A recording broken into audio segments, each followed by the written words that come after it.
그래서 두 번째 포인트는 배움을 심어라요. 하나님의 말씀을 배우는 사람은 가르치는 사람과 온갖 좋은 것을 나누어 가지십시오. 자신을 속이지 마십시오. 하나님은 조롱을 당하지 않으십니다.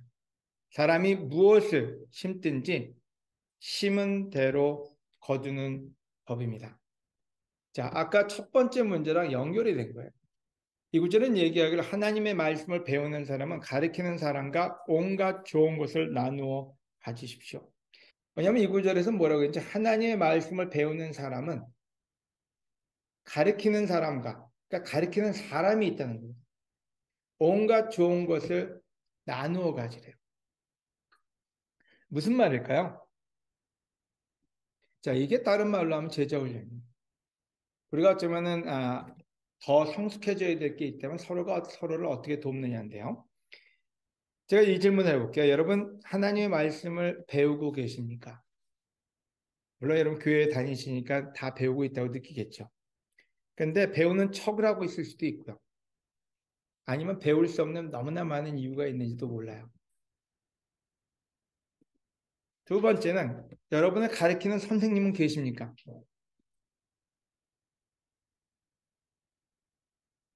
배우고 있는지 배우고 있지 않은지는 결과로 알 수 있어요. 여러분 우리가 선생님이 있다고 해서 중요한 건 아니에요. 선생님한테 배울 자세가 돼 있는지가 중요한 거죠. 여기서 얘기했잖아요. 가르치는 사람과 온갖 좋은 것을 나누라고. 여러분 우리가 굿뉴스 나누라고 그러죠. 그게 뭐예요? 진짜로 여러분이 말씀대로 살았는데 그게 어떻게 되더라? 그게 좋은 소식이고 좋은 걸 나누는 거예요. 그래서 여러분 스승과 나누고 있는지요? 진짜로 내가 이대로 해봤더니 되더라. 여러분 베드로가 그랬어요. 베드로가 나가면은 해놓고 난 다음에 우리가 나가서 전도했는데요. 이렇게 많이 됐어요. 그리고 돌아와서 기쁜 소식을 나눴어요. 스승과 예수님과 함께 나눴던 거죠. 또 무리를 걸을 때 내가 물에는 빠졌지만 내가 두 발짝은 걸었어요.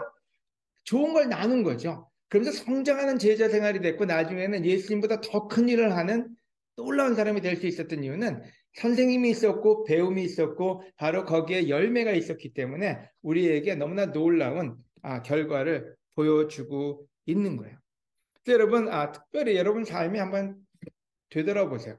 나한테 진짜로 스페시픽하게 말씀을 전하는 사람이 있는가? 그 다음에 나는 그 말씀을 지금 배우고 있는지 또 그 말씀을 통해서 내가 늘 성장하고 있는지 좋은 소식이죠. 자, 여러분이 좋은 소식을 나누는 거 왜 중요한지는요. 여러분의 라이프를 나누는 거거든요. 여러분의 그 인생이 성장하고 있는지를 나누고 있는 거잖아요. 바로 그게 교회 성장이에요. 교회 성장은 수가 늘어나는 것도 아니고 건물도 아니고 바로 여러분의 성장이 교회의 성장이에요. 그와 같은 여러분이 되시기를 다시 한번 권해드리는 바입니다. 아멘. 그래서 교회는 리얼 라이프가 돼야 돼요. 제가 미국에 있을 때 이제 그 팀을 가지고 간 적이 있어요. 리얼 라이프, 리얼 가. 진짜 우리의 인생과 살아계신 하나님. 그래서 교회가 하나님의 영광을 드러낸다. 오케스트라가 있는 교회가 되는 것도 좋죠. 우리는 오케스트라 있잖아요. 그죠? 우리 아주 오케스트라가 있어 너무 좋은데, 진짜로 하나님의 영광을 드러내는 교회는 우리의 인생이 성장하는, 바로 그게 하나님을 가장 영광스럽게 할 수 있는 길임을 잊지 마시기 바라고요. 여러분 다시 한번 제자 훈련을 선택하세요. 하나님의 말씀을 가리키는 사람을 선택하고요. 이름을 정하라는 게 아니에요. 진짜 배움을 시작하세요. 그리고 제자 훈련이 없으면 편해요. 건드린 사람이 없으면 얼마나 편해요. 그래서 어떤 방법으로든 편한 방법을 찾지 말고요. 어떤 방법으로든 여러분의 인생이 성장하는 방법을 택하시기를 권하고요.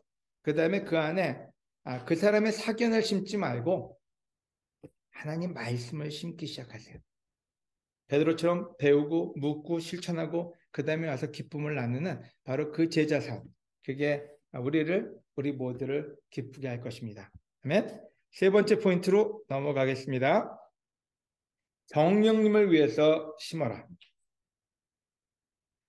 성령님을 위해서 심어라. 자신을 속이지 마십시오. 하나님은 조롱을 당하지 않으십니다. 사람이 무엇을 심든지 심는 대로 거두는 법입니다. 자기 육체를 위해 심는 사람은 그 육체에서 썩어질 것을 거두고 성령님을 위해 심는 사람은 성령님 위해서 영원한 생명을 거둘 것입니다. 여러분, 오늘 우리가 가진 거는 왜 그것밖에 없을까요? 어제 심은 게 그것밖에 없어서 그래요. 그럼 내일은 뭘 거둘까요? 오늘 심은 거를 내일 거둘 거예요. 여러분, 이 구절이 주는 가장 그 중요한 말씀은 뭔지 속이지 말래요. 근데 우리의 가장 큰 문제는 내 문제로 보지 않는 게 제일 큰 문제예요. 어쩔 수 없어서 생긴 것도 아니고요. 부모님 때문에 생긴 것도 아니고요. 우리가 만들어낸 문제고요. 그래서 굿뉴스는 우리가 풀 수 있다는 거예요. 남의 문제는 우리가 풀 수 없어요. 남이 풀어줄 때까지 기다려야 돼요. 근데 우리의 문제는 우리가 풀 수 있어요. 왜? 우리에게는 하나님이 계시기 때문에. 그래서 다시 한번 여러분 생각해 봅시다. 어떻게 우리 문제를 풀 수 있을까요? 마태복음 6장에는 이렇게 표현했죠. 먼저 그의 나라와 의를 구하라고. 여러분 문제 풀고 싶다면요. 먼저 하나님을 찾으세요. 먼저 그의 나라를 찾으라는 얘기예요. 또 그의 의를, 그의 방법을 찾으세요. 하나님께 방법이 없다면 교회를 다니지 마세요. 중요한 거는 여러분 우리가 취미생활하러 교회 오는 거라면 괜찮아요. 살아계신 하나님, 능력이 계신 하나님 앞에 여러분이 쓰고 싶다면 여러분 하나님에게 답이 있어요. 근데 그 답이 없다고 믿으면서 교회 다니는 사람이야말로 가장 시간을 웨이스트하는 거예요. 그래서 먼저 그의 의와 그의 나라를 구한다면요. 그분이 그것을 찾아줄 수 있다는 거예요. 바로 그분이 능력이 있다면 배움을 청하세요. 여러분의 문제에 대한 배움을 청하시라는 거예요. 그리고 자기 자신을 살피세요. 왜요? 자기 자신이 변하면은 그 문제가 변할 수 있기 때문에요.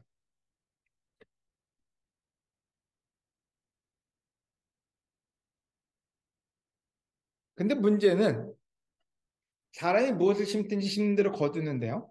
자, 우리가 뭘 위해서 심느냐가 중요한 거예요. 자기 육체를 위해서 심는 사람은 육체에서 썩어질 것을 거두고 성령을 위해 심는 사람은 성령님께서 영원한 생명을 거둘 것입니다. 자, 자기 육체를 위해서 심는다. 어떤 말일까요? 여러분 오늘 이 자리에 올 때 다 뭐하고 오셨어요? 그래도 로션은 바르셨겠죠, 최소한?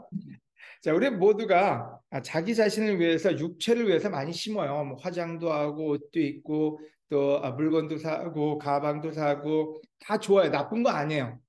근데 문제는 자기 육체만을 위해서 심을 때 문제예요. 자, 그와 같은 걸 성경에서 가장 잘 표현한 구절이 뭐예요? 바리새파 사람들. 옷도 깨끗했고요. 정결했고요. 그 다음에 품위도 있었고요. 모든 일에 명분도 있었어요. 근데 예수님은 뭐라고 얘기했어요? 회칠한 무덤이다 이렇게 얘기했거든요. 회칠한 무덤은 밖은 너무나 이뻐요. 근데 그 안에는 무덤 안에는 뭐가 있을까요? 썩은 시체밖에 없어요. 그래서 육체를 위해서 우리가 뭘 심는다 이 말은 뭔지 그것만을 위해서 하면요. 그 안은 썩어서 가장 비참한 크리스천이 돼버리고 마는 거예요. 그래서 이 구절은 실질적으로 굉장히 무서운 구절입니다. 자기 육체를 위해 심는 사람은 그 육체에서 썩어질 것을 거둔다고. 여러분 지금도 교회가 많은 싸움을 싸울 때 무슨 싸움을 싸우냐면 명분 싸움을 해요. 정치도 마찬가지잖아요. 그럴듯해요. 다 민족을 위해서 국민을 위해서 뭔가 싸우는 것 같아요. 또 교회를 위해서 싸우는 것 같아요. 근데 문제는 그 안에 있는 내적인 부분을 건강하게 만들지 않는다면 아무리 명분이 좋아도 실제로 썩은 교회를 만들어 버리고 만다는 거예요. 그래서 성경은 얘기합니다. 자기 육체를 위해서 심는 사람들이요. 여러분 우리도 마찬가지예요. 한 예를 들어서요. 가족의 육체를 위해서 하는 일이 뭐예요? 주로 많은 부모들이 뭐라고 얘기합니까? 내가 학비 대주고 내가 먹여주고 재워주고 그랬는데 왜 니들이 이 모양이야? 이 표현들 많이 써요. 또 표현 안 써도 속에는 있어요. 속에는 이놈 자식들이 내가 해줄 거 다 해줬는데 내가 이렇게 하기 위해서 내가 얼마나 열심히 일했는데 안 그래요? 내가 얼마나 애썼냐고 자부해요. 근데 그게 뭐예요? 외부적인 거는 잘해줬어요. 육체를 위해서 심었어요. 근데 아이들의 마음속에 정신세계에 대해서는 뭘 심었나요? 무슨 노력을 하고 있나요? 그 문제는 별로 신경 안 써요.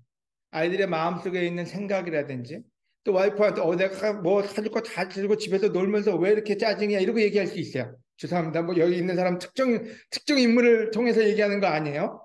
그러니까 집에서 편히 애들만 키우는데 근데 문제는 아내들의 감정이나 그 안에 있는 영성에 대해서는 대체 뭘 하고 있나?